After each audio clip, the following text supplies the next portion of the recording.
In the 1950s in Mexico, Don Julian Santana Barrera was persecuted for being overzealous in his religious beliefs. After that, for reasons unclear, Julian abandoned his wife and child and moved to the island we're at tonight in the Xochimilco canals in the outskirts of Mexico City. The island we're sitting on is a chinampa, a man-made floating garden engineered by the Aztecs centuries ago. Julian lived on this island in isolation, and the story goes that he discovered the body of a young girl off the shore of the island. Julian was reportedly overcome with grief due to the fact that he could not save this little girl. Legend has it that shortly after her body emerged, a doll appeared where her body was.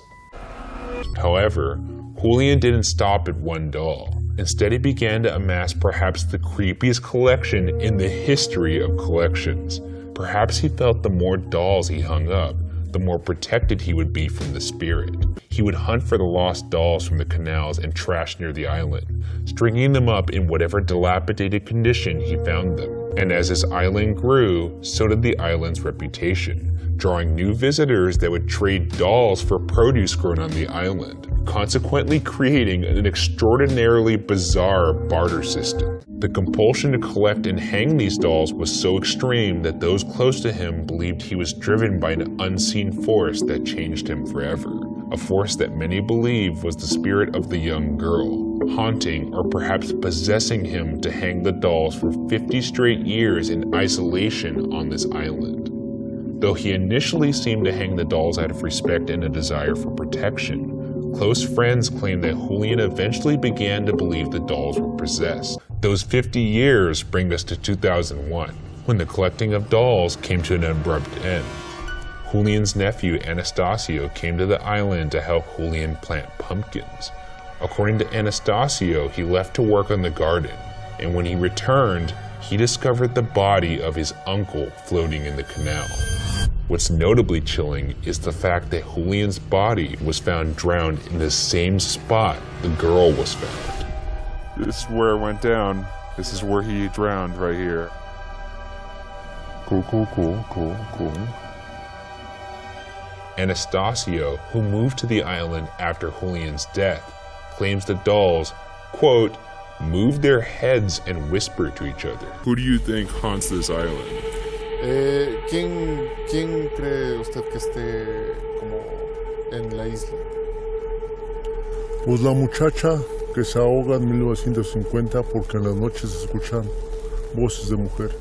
Y mi tío cuando estaba en vida caminaba con sus tenis y su bastoncito, ahora se escucha igual.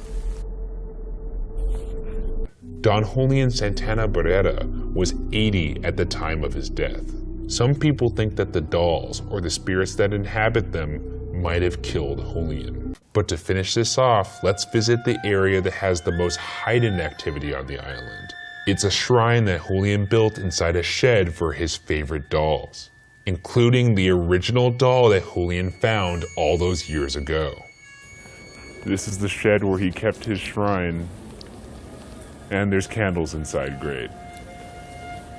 I did bring a little doll of my own.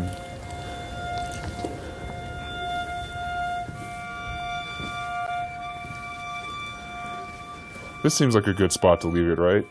Or should I put it in the lap of the original? There's the original right here. What? Where? The one that looks... Oh, the fuck? What the fuck was that? Holy shit balls!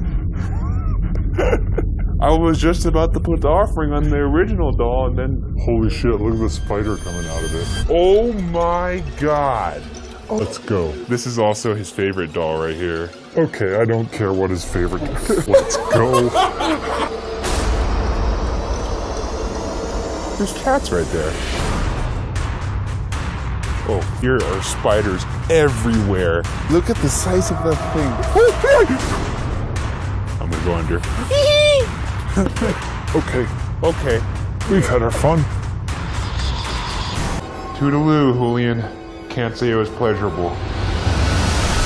In the end, Julian was remembered as a nice and welcoming man, but the mystery of his eventual death remains. Was it the result of his own compulsive behavior? Or Was it the result of the spirit that he claimed haunted him for the last 50+ years of his life? For now, and perhaps forever, the case remains unsolved.